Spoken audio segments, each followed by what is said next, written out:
Look around you. From the news you consume to the stories you binge watch, from the algorithms that shape your feed to the conversations that dominate your day. What do you see? Conflict, outrage, tragedy. Why are we so captivated by the shadow? Why does our attention snap to the car crash, the scandal, the impending doom?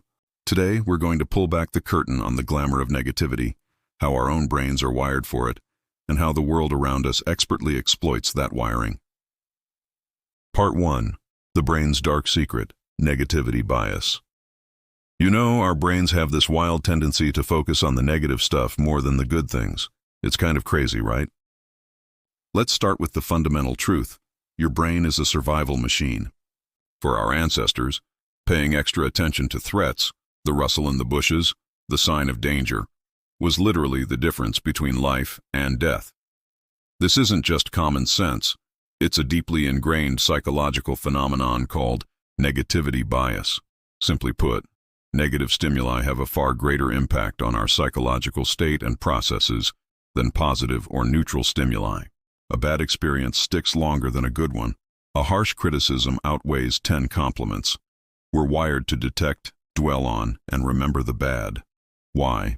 Because the cost of ignoring a threat is far higher than the cost of missing an opportunity. This isn't a flaw, it's an evolutionary advantage. But in the modern world, without saber-toothed tigers, what happens when this powerful bias is deliberately poked and prodded? Part 2. The exploitation engine, media, and social media. This is where things get really interesting. This is where our evolutionary advantage turns into a modern-day vulnerability. Media, both traditional and digital, has become a master at exploiting our negativity bias. Think about the news. The age-old adage, if it bleeds, it leads, isn't just a cynical saying. It's a proven engagement strategy. A plane landing safely isn't news. A plane crashing is front page. A political agreement? Barely a mention. A political scandal or heated debate? Explosive must-watch content. News outlets know fear, anger, and outrage keep you watching, reading, and clicking. And then there's social media. These platforms are not just passive conduits. They are sophisticated feedback loops designed to maximize your attention. Algorithms learn what triggers you fastest and hardest. Is it a post about injustice? A heated argument? A controversial opinion? Great. Here's more of that. They don't care if it makes you happy. They care if it makes you react. And negativity, because of our bias, is the ultimate reaction generator. This constant bombardment creates echo chambers of outrage.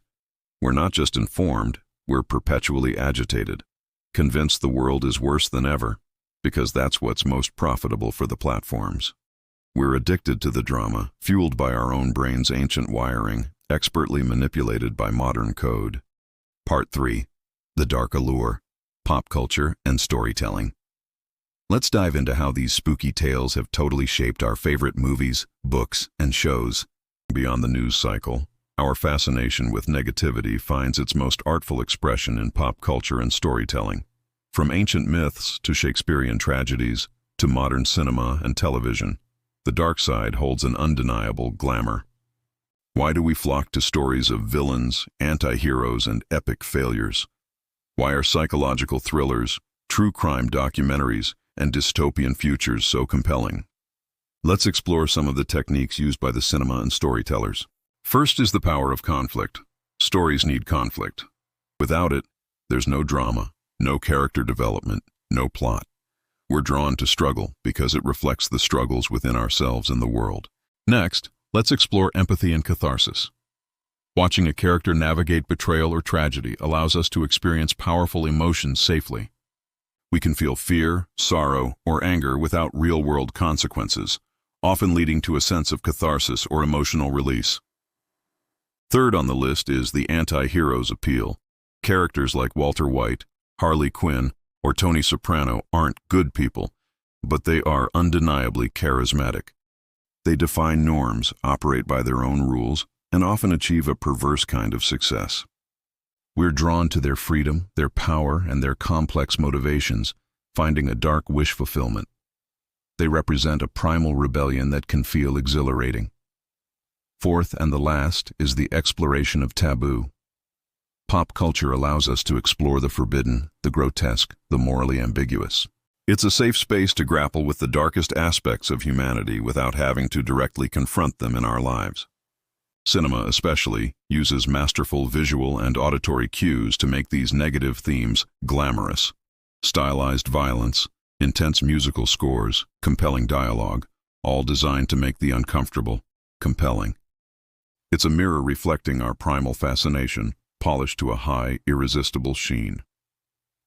Wrapping it up, let's break the spell. The glamour of negativity isn't an accident. It's a potent cocktail brewed from our evolutionary psychology, perfected by algorithmic exploitation, and beautifully packaged by storytellers. It's an undeniable force that shapes our perceptions, our moods, and even our society. But understanding this phenomenon is the first step to reclaiming your attention. Recognize when your brain's ancient wiring is being targeted. Question the headlines, scrutinize your feed, and critically engage with the narratives that seek to captivate you. The world is full of beauty, hope, and connection too. The challenge is to seek it out, even when the loudest voices are screaming otherwise. What's one example of the glamour of negativity you've seen recently? Share your thoughts in the comments below. If this video resonated with you, like and subscribe for more insights into the hidden forces shaping our world.